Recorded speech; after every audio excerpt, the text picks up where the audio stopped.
You're in a good place now. Relax, breathe, smile. You've entered into your element, the home of origin, the home of intelligence and beauty, where relevant topics are discussed, where what you think counts, and where superior is the norm. You are listening to Perspectives with Ashley Burgess. Welcome back live to Perspectives, and I'm your host, Ashley Burgess. Wow, what a show we have for you tonight. You know, we're talking about risks. You know, which risks should you take to make your life absolutely amazing? You know, I think a lot of times we don't understand what risk taking is. What does it mean to be a risk taker? And then what kind of risk can you actually take to make your life better? You know, that's always kind of funny. You know, it's like a conundrum. You hear people say, oh, you should risk money in the stock market. You should do this. You should do that. And then you hear the exact opposite. People saying, don't lose your shirt, don't do this, don't do that. You'd be an idiot to make that move. But in reality, what kind of risk can we take and can you take personally to change your life from here on out? Bill, how are you doing tonight? I am doing wonderful, Ashley, and I take a risk every time that I come on the Ashley Burgess show. You certainly do.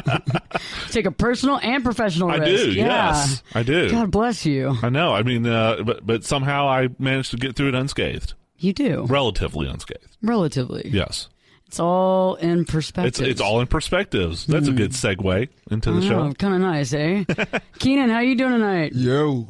Yo, yo, yo. I know, right? What's up? What's up? Ain't nothing, you know, I'm over So here in the Kiki. studio. You always got to bring that up. Why? Anyways. But yeah, I'm doing good. On air, taking risk, you know, taking risk and also taking names also as well. So, you know, it's good to be here tonight, especially tonight. So, Tonight's the night, baby. I know tonight is the night. Tonight's always the night, isn't it? Not? It is. All right. Any night the Perspective's on, it's the night. It's the place to be, I'd say. The place to be. Word. And join us tonight is pretty cool because I thought, you know, when you think about risk, you think about people out there that take risks every day. The people that you see doing crazy stuff that you look on TV or you look on ESPN or you look on this station, you look at that station, and you see people just doing crazy stunts and crazy sports, and you go, wow, that's some risk taking right there. So I got Spencer Bass on tonight. He's a pro BMX athlete. Spencer, how you doing? I'm doing pretty good. Glad to have you. Yeah, I'm just glad to be here. This seems awesome. So it's awesome, man, because you're taking some risks by being here. Yeah. Hopefully I can keep my sponsors after the show. Oh, yeah, you can. I hope so. Yeah, that's all good. Yeah. Give us an idea. Who do sponsor you? Like, who sponsors you right now? I currently ride for Gatorade, Oberto Beef Jerky, Sony Europe, Lando Footwear, Chocomonk Chocolate, Triple D Clothing, Unmac, VP Pedals, Alienation Parts, Alliance Skate Park, Novik Gloves, and I think that's everybody. I hope I didn't forget anybody. There was no boner pills in that one either, though. That was interesting. No boner pills. None of the Cialis and nothing like that? You know, I'm still young, so hopefully I don't need boner pills, so...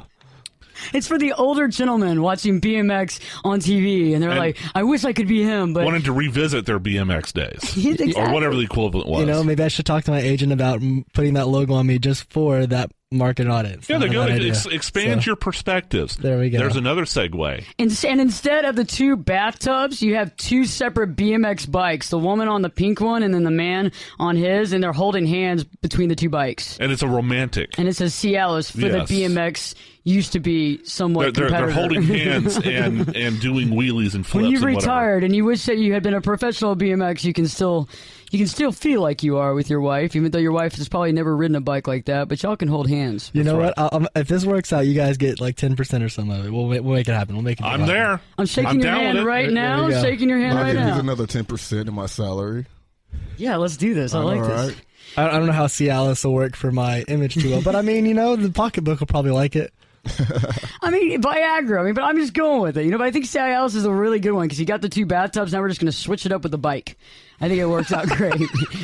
I mean, you could switch it up with any item, but I think this would work out pretty good, you know? And it's kind of like, you could do it with like the guitars because, you know, there's so many men out there that wish they would have been in a professional band. You know, they wish they would have been on the rock and roll tour, you know, having all the women and traveling all the world. And you could have like Cialis for the wish that you were a professional guitar guy. I don't know. I'm coming up with ideas here, and I know that this is completely off the risk-taking ideas. It's a different perspective, and for our listeners who are listening live with us tonight, we'd like to know their perspective. How can they do that, Ashley? How can they do what? Give us their perspective. Oh, they can go online on Facebook right now on Perspectives with Ashley Burgess or Ashley Burgess, or they can tweet us at Ashley Burgess. And if they want to listen to old shows, what can they do, Bill? Well, they can get on iTunes. They can go to your website, ashleyburgess.com, or they can get on Spreaker. Spreaker, and you just put in Ashley, you'll find it. It's pretty easy breezy. So let's talk about this. Let's talk about what does it mean first off, because I think that's more important. What does it mean to be a risk taker? We all hear about risk takers. Oh, so-and-so is a real risk taker. Like, back in the day, I'm sure people were all like, Dale Carnegie. Now, that's a real risk taker there. He's a real gung-ho, go get you. Thomas Edison. Thomas Edison was probably a risk taker. Yeah. I mean, what do you think a risk taker? George Washington was a risk taker, if you think about it. Yeah, some people say he was into UFOs, too, but I don't know. Well, he still is. Did they even know anything about UFOs back then? They claim they did. I don't know. Did they? You're the science guy. No, they didn't. Okay. They had to have known something about UFOs. No, they didn't. There's like some sort of painting actually in the Library of Congress that was painted at the time of Washington when he was actually the president, and it actually shows some green type of activity. And they went on to Ancient Aliens, and they talked about how he believed in UFOs. Aha. Yes, Spencer.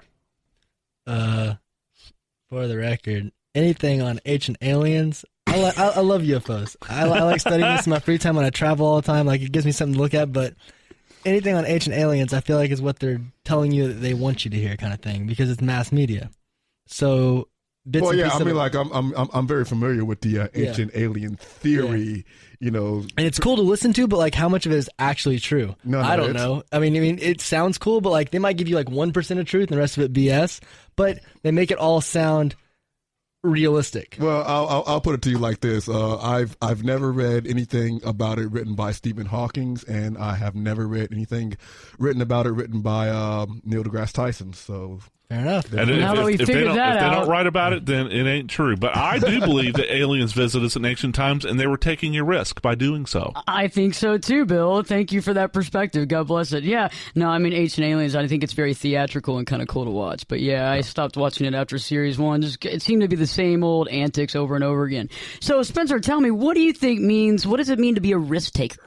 To be a risk taker means doing something that other people wouldn't do, that everyone would kind of consider like, oh, that's dangerous, or oh, that's risky. Like, whether it being like investing a bunch of money into this or quitting your job and following your dream, risk means it's kind of perspective. It's all in the different perspective of what that person wants to do with it. But what I do taking risk is every day I go out and I put my life on the line just to have fun and do what I love for a living. Other people, they play money in the stock market or, this, that, and the other. But being a risk is something that anyone would consider like they could lose something if it doesn't work out. I totally agree with you. And I think a lot of times when people are risk takers, whether that is, going out there and putting your life on the line every day, whether you are a firefighter as well, there's other people that have jobs that they actually do put their lives on the line, or that they actually try to attain a goal that other people think is crazy. I mean, Keenan, you and I know this, more than or better or the same amount as everybody else out there, in the fact that sometimes you have to just put it out there. And if you believe in yourself and you work hard enough, you can try to get somewhere. Well, yeah, exactly. I mean, I put myself out there quite a bit. I mean, I've done it in the past. I do it in the present, and I'll probably do it again in the future. I mean, like with all the goals that I have achieved so far this year and years prior to this year, I have just put myself out there and I just said, screw it, I'm taking a risk. This is what I want to do, and this is what the outcome is going to be. And granted, during that particular time, I cannot predict the future. I'm not Nostradamus. But, I do what I do, and hopefully the outcome will be, to my liking, or may the odds be in my favor, as they say in the Hunger Games, Yeah, well, I think that's the important point that Keenan hit on. I think risk-taking means that you do something without knowing how it's going to end. I think also not accepting what people tell you. I mean, just because somebody tells you that, like, for example, the earth is flat. Just because somebody tells you that and you think, oh, okay, well, it's flat, so I'm going to fall off the side of it if I do that. There were people that actually said, no, I don't know. I'm going to keep going. No, the world is round. So you never fall off. So it's like we can all take these assumptions that people tell us and these, well, that's not true or that's false or whatever, and we can live that way, or we can go and try to experience it and figure out the truth. And I think that's a risk taker too. Oh, absolutely. I mean, you have to be willing to overcome objections. You have to be willing to overcome other people's ridicule, their challenges. I totally agree. And I think also sometimes what we have to do is take more steps to become enlightened. And, later on tonight through this show, I'm going to actually give you, and we're going to talk about these actual risks that you can start taking to better your life. Because we can talk about a risk taker as all day long and twice on Sunday. But I think the best thing to do is to explain some risk taking that you can take to better your life and to change where you are now and for the following year to be even better. So stay tuned, because when we return, we'll be talking about risk taking and exactly what you can do to change it up. Perspectives with your host, me, Ashley Burgess, will be back in 2 shakes.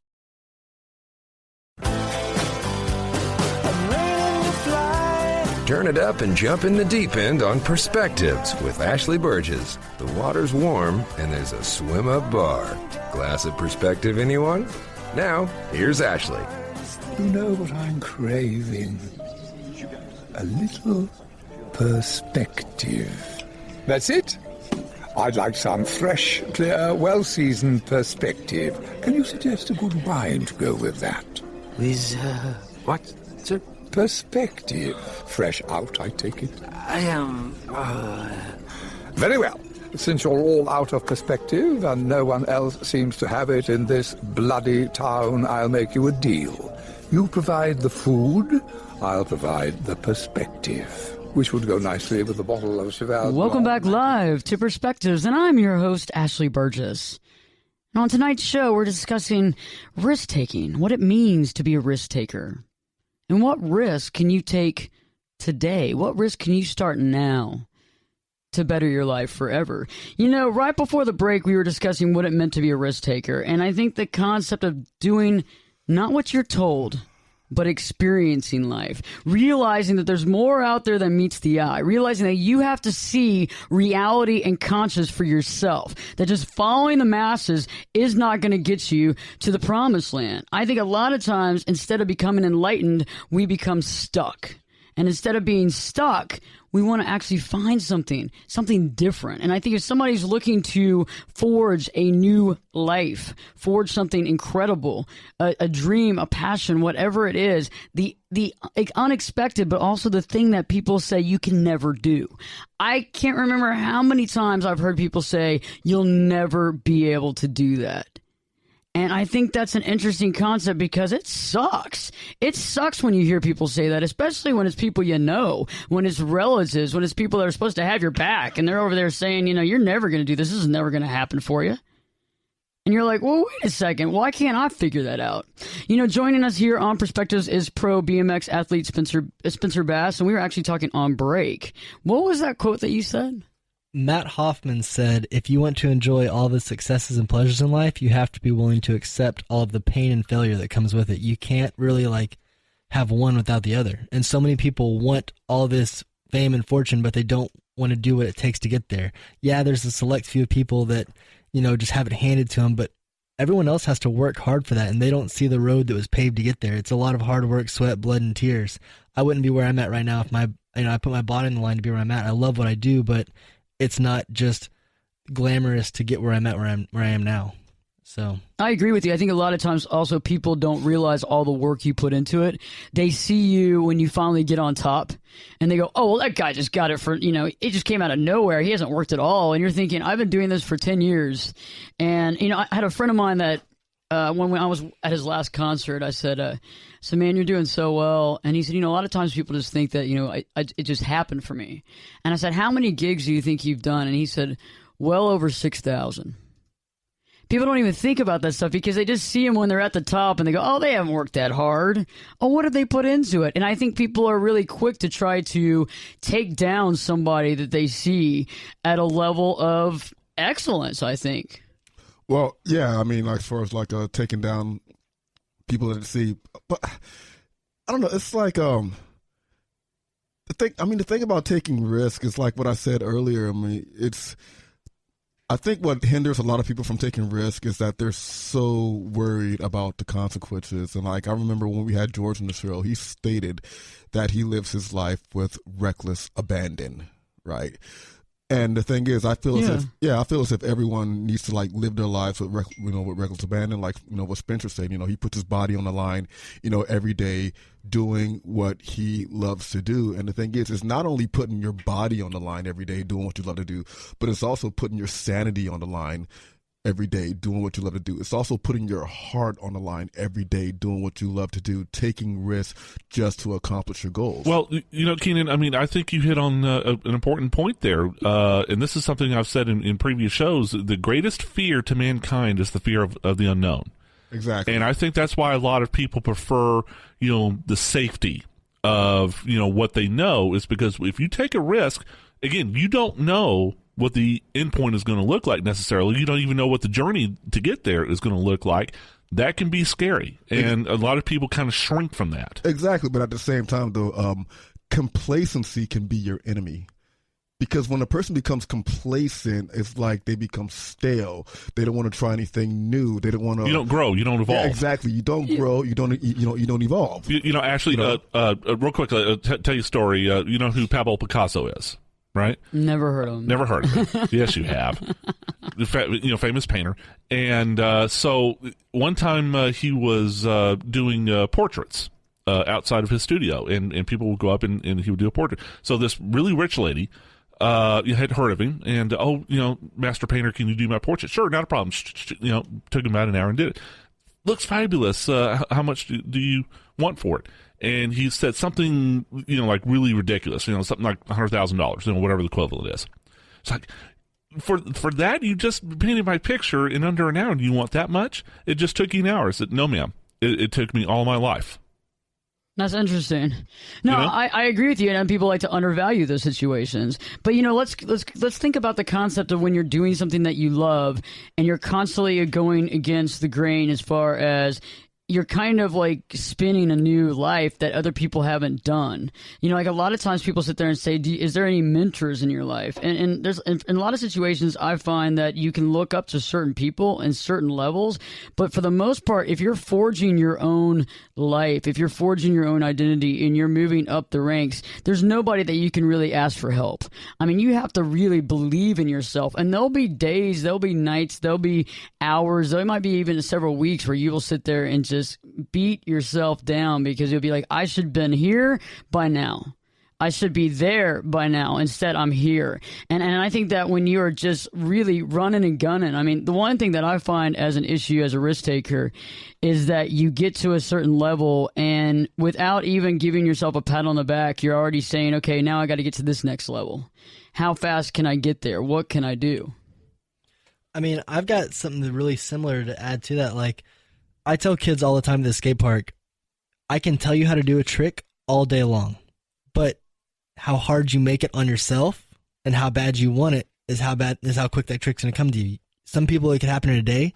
Some people, it could take a year. But it's all, at the end of the day, that person's how bad they want it and what they really want to do to get it.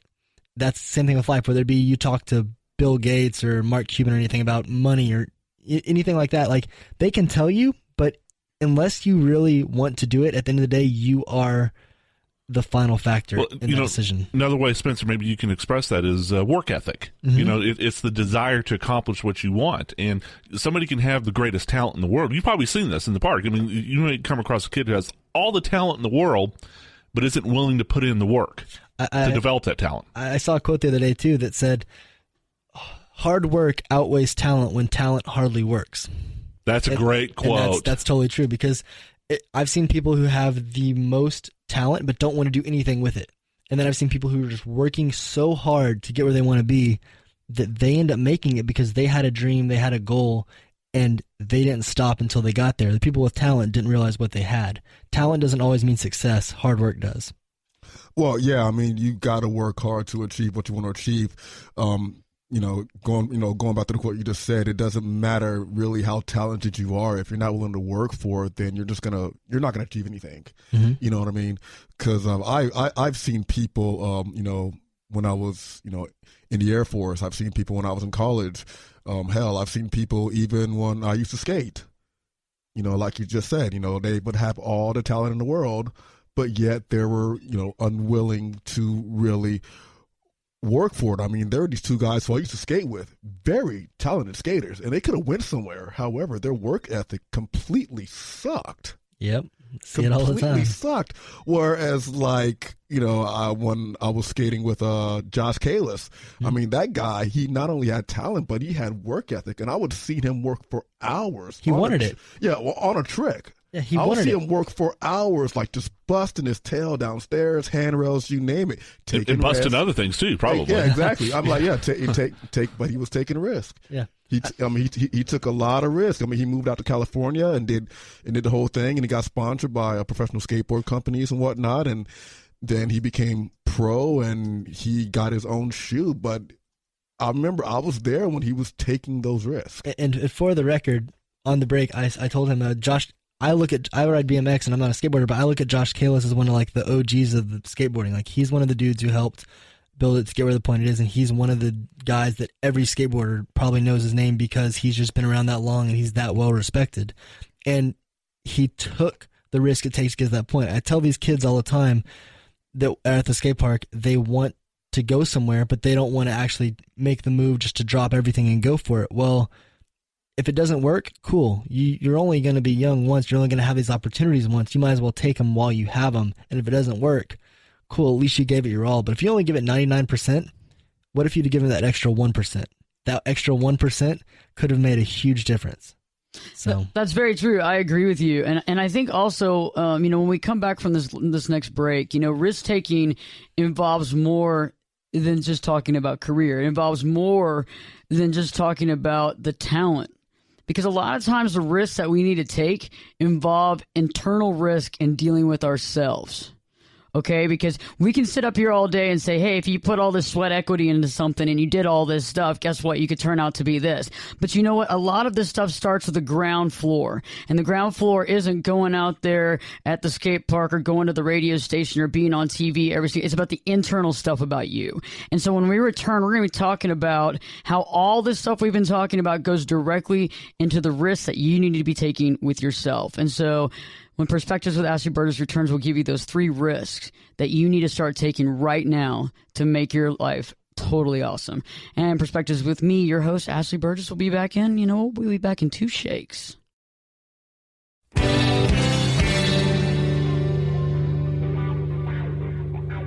This is Jake Busey, and you're listening to Perspectives with Ashley Burgess.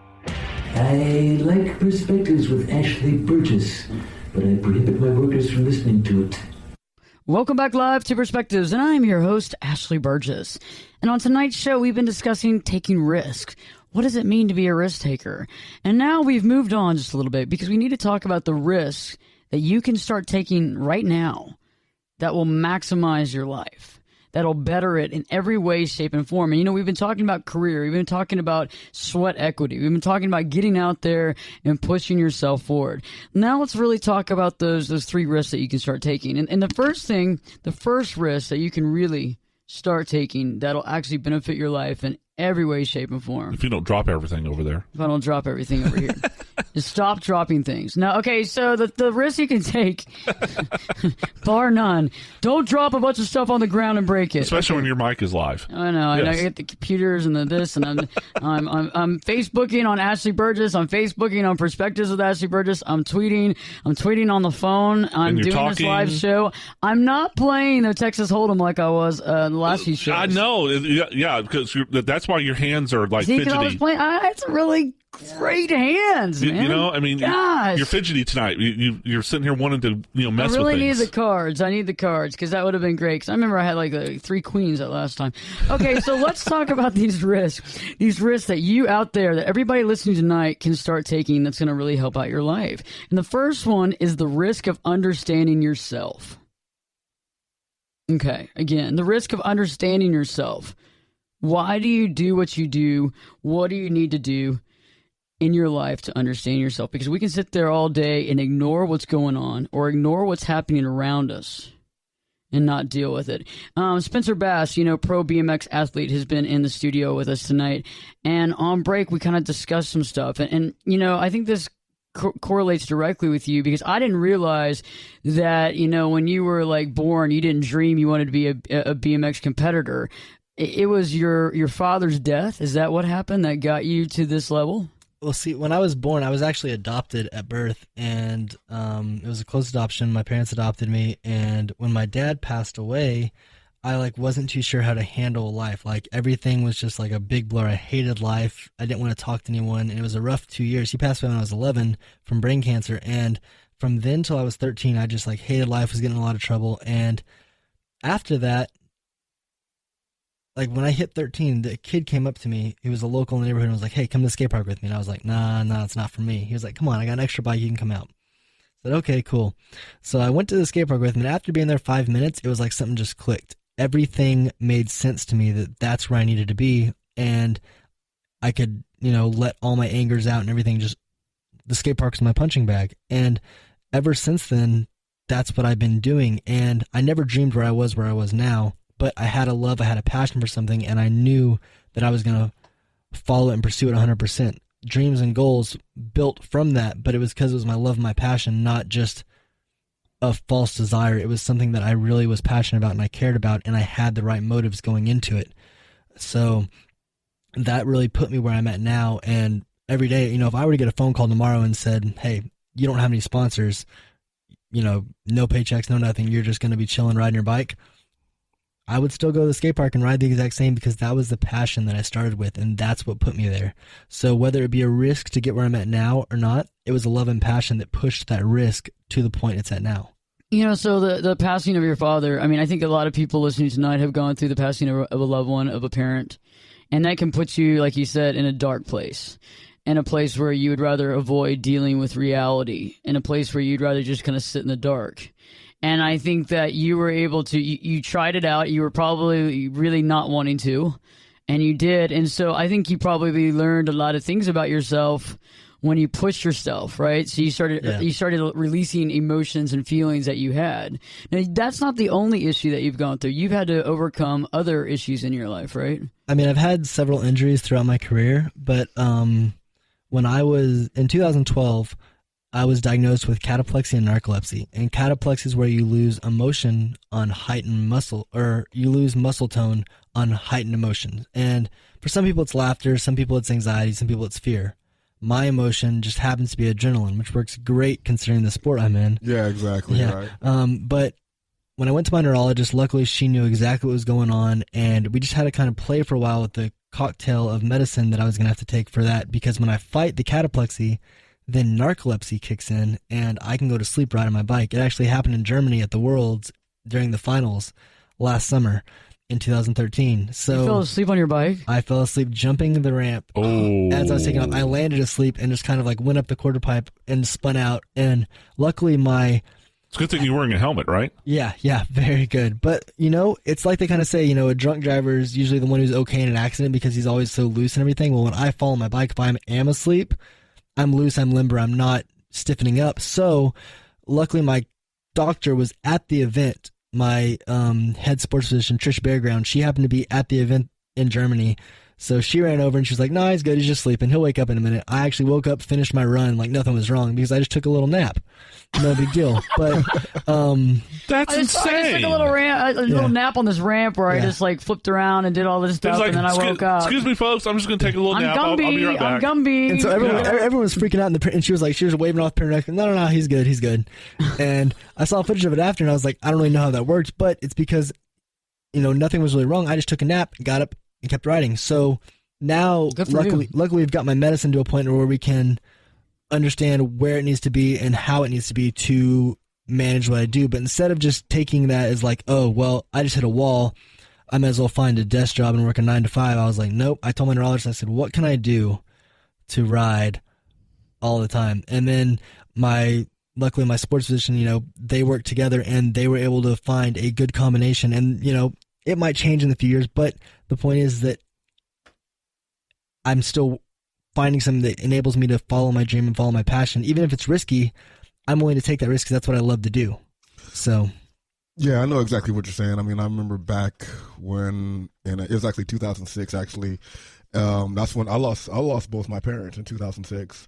I was raised by my grandparents, and my grandmother, she passed away in February of 2006. In fact, it was February 19th to be exact. And my grandfather, who raised me, he was my father figure throughout my entire life, pretty much growing up. He passed away December 29th, 2006. Wow, so all in 1 year. Exactly, all in 1 year. And the thing is, within that year, in that year, like even, going into, the next year, 2007, I was in a dark place, and in fact, 2006, it itself and like the beginning of 2007 was kind of a blur to me, and yeah, because I remember Lori and we got into a fight last week or something like that, and then she screams to me how I don't remember us initially meeting in 2006. Oh, here we go. Yeah, and I was like, well, that's when my parents died. So yeah, so you were kind of busy. Yeah, exactly. Yeah, you had some little things going on there. Yeah, but it also, like, during that time is when I got out the Air Force. I was coming back from the war. I was going to say, I thought that's about what time you got out of the service. Yeah, exactly. So it was like I was going through like all this stuff, and then I took a risk by going back to school and studying radio, TV, and film, not knowing where the hell it's going to get me. Yeah. And I'm sitting in a studio and it certainly right didn't lead you where you thought it was going to go, did it? No, it didn't. At least not yet, maybe. It's like now I make my living in radio and social media. So there you go. Yeah, that's my risk that I took. I think we all take these inherent risks, and I think everybody listening tonight have taken risk, and I think sometimes we don't give ourselves the credit for the risks that we take. Think about it. You take these risks, you deal with them on a daily basis, whether you're risking, your personal health to take care of your children, whether you're having to work 2 jobs, whether you're having to put off your dream maybe to take care of other people. And sometimes we risk things, but in all, if you can sit there and say, hey, I understand myself pretty well. I know why I chose to make these decisions. Or I understand where this emotion is coming from. Because I think one of the main things that we tend to not deal with is we tend to sweep our emotions and our true feelings under the rug until we almost feel that it's too late. Mm-hmm. Like we're behind the 8 ball. Like, oh, I'm 55 now. How am I ever going to attain my goals? I'm never going to be happy. I've put it off for so long. And I think that everybody listening tonight has to stop putting off understanding yourself, understanding your emotions, why you do what you do, the reasons why you feel the way you feel right now, why you're in the situation you're in, because it's not all about there's this large smiter, this awful God that makes people do things and puts people in bad positions and all this stuff. It's really about what we choose for ourselves. And we make these choices. And whether or not we make these choices that are right, whether we choose correctly or not, that's the key. And a lot of times we make choices for ourselves that we wouldn't choose for anybody else. And why we do it is because we have low self-esteem. We feel low about ourselves. We don't accept ourselves, or we don't feel like we're that good. It's hard enough to go out there in the game of life and compete to some level when you think that everybody's got to be better than you. And I think that every day, day to day, people have that feeling. And I've gone through it myself where I wake up and I go, why even bother? They're going to be better than me. Yeah. I actually, I don't know who the quote's from, but it's another quote that I like living by these quotes because they're so inspirational. But it says, you are your own competition. At the end of the day, in what I do, there's always going to be someone better. There's always going to be someone doing these crazy tricks, and I can't compete with that. But at the end of the day, I can only compete with myself. Take that same aspect to whether you have your job or anything you're doing in life, you are your own competition. Forget what anyone else is doing. It's about you and what you are doing. Being better than you were yesterday. Exactly. And that's the key. And I think you have all these reality shows and you have all this TV that's gotten people off of that. It's all about competition with people that don't really matter in your life because they're not in your life. Mm-hmm. Quit competing against people that aren't even a part of your life. Start competing with yourself. Mm-hmm. Look at yourself and say, hey, I am better than I was yesterday because I get myself. And I go through these milestones on a daily basis where I'll be jogging and I'll start thinking about the changes I've made in a 24-hour span of time, the changes I've made in a week span of time, the changes in a month, 6 months, a year, and it is amazing. And I don't always give myself a lot of credit for that. But I think everybody listening tonight has to sit back and say, I take risks. What have I taken? What have I done in my life? And how proud am I? So stay tuned, because I'm going to offer you the next 2 risks that you need to start taking now to better your life tomorrow. Perspectives with your host, me, Ashley Burgess, will be back in 2 shakes. I could lift you up. I could show you what you want to see and take you where you want to be. Get in here and give us your perspective. We're listening. You're listening to Perspectives with Ashley Burgess. Welcome back live here on Perspectives, and I'm your host, Ashley Burgess. We have a great show for you tonight. We've been discussing risk-taking, what it means to be a risk-taker, what risk you can take right now to better your life. And right before the break, I gave you the first risk, and that was the risk of understanding yourself, why you do what you do. And I think understanding yourself is the paramount of issues that we come around as humans. We have to get why we do what we do. We have to understand, why did I choose this for myself? And a lot of times we blanketly say, oh, I must have chose it for this, or I might have chose it for that. But in actuality, you got to go deep and start really thinking about why you chose certain things for yourself. I've made bad choices in my past, and I made them in a deficit thought process. And a deficit thought process to me is, oh, I'm not good enough. It's not going to work out. You know, believing in the naysayers, giving stock to people that maybe don't want to see you do that well. Or, you know, the real truth about that is that they don't think they can do it. So why can you? I mean, if they can't do it, why can anybody else do it? It doesn't make any sense to people. And so a lot of times people say, oh, it's the haters. The haters are out there hating on me. And yeah, there's some haters out there. I'm not going to sit there and say that they don't exist. But for the most part, a lot of people say, well, why are you so good? Why can you do it? If you can do it, then I can do it. But it goes back to what we talked about earlier. You got to put the sweat equity in it. You got to believe in it. Yeah. And so the second risk that we have to start on tonight, something that you got to start tonight. Tonight is the night, baby. So start taking the risks. The next big hardcore risk is to push yourself. Risk pushing yourself mentally and physically all the time. That is so important, because when you push yourself mentally, you push yourself and you mentally say, why am I choosing this? Why do I feel this way? As well as physically, I'm going to continue to push myself to be the best I can be, to be the most polished I can be, to be the leader that I can be. You know, and I think that's inherently important. And it's not just the mental, it's also the heart space. Think about it. It's not just the mind, because the mind can get us into this whole ego thing too, but it's pushing yourself to feel love, to care about other people, because I think our ego is always out there wanting us to say, oh, they're not our friends, or oh, those people are probably making comments about me, or oh, these people probably feel this way, and so I'm going to put up this barrier and this wall against this because I don't want to feel any pain and I don't want to deal with this. But in actuality, when you really open yourself up to people and you explain who you really are and what's going on, most of the time, 99% of the time, people actually care, or they're interested in your life. Mm-hmm. You know what I'm saying? Well, yeah. You know, real quickly, Ashley, I think that's a great point, and I know our listeners tonight on our live on station or on iHeartRadio, however they're listening, they have some stories about pushing themselves in order to take risks. So if they're live, then get on Facebook and Twitter and share it with us. Most definitely. We're on right now. I know Keenan's on right now too, right? Yes, I am. I'm always on. At Keenan Cobb.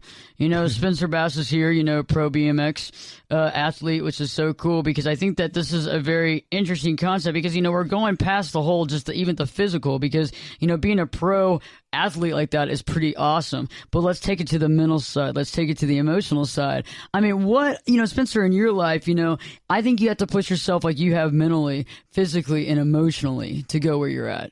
Oh, completely. Like, you have to, like, be willing to take, like, so many people look at a risk as like, oh, I could get hurt doing this, but it goes so much deeper than that. Like, when I started traveling, I was like, this is the life. I love everything I do. This is awesome. And then I didn't realize everything I was risking by doing that. Not getting to see my friends as much, not getting to see my family as much. It all factors in, even the smallest things. You have to be willing to take that jump just to go for it. And you're not going to, and again, you're not really going to know it until you jump for it. But when you do, what you want to do has to outweigh all the risk that comes with it. So true. And I mean, you have to just believe in yourself. Exactly. Well, yeah, I mean, like, you definitely have to believe in yourself. Even though sometimes, as you're doing what you need to do to achieve your goals, you become frustrated. Mm-hmm. And then every now and again you get into that dark place, and it's like you just want to, you want to give up, you want to quit. But then for some people, like, no matter how much they just want to quit, it's like, I don't know what it is. It's like their body just keeps going. It's like that quote from Rocky Balboa just pops in their head. It's not about how hard you can hit. It's about how hard you can get hit. Yep. You keep moving forward, how much you can take, and keep moving forward. That's how winning is done. Yo, Adrian, it's not about how hard you can get hit. What is it? Fall 9 times, get up 10? Yeah, exactly. There you go. And actually, Keenan, that's goes back to a point Ashley made earlier. It's you can choose role models and examples all you want, but you've got to push yourself. No one else can do it for you. And who's to say that we have to choose a role model? Who's to say that we have to have? You don't have to. Yeah, exactly. I mean, a lot of people do. I mean, I've done that. In the past. I don't really have one. I don't have one either. I'm like, there's no like specific person who's alive, present, or who lived in the past that I necessarily like just look up to like that, who I could say, that person's my mentor.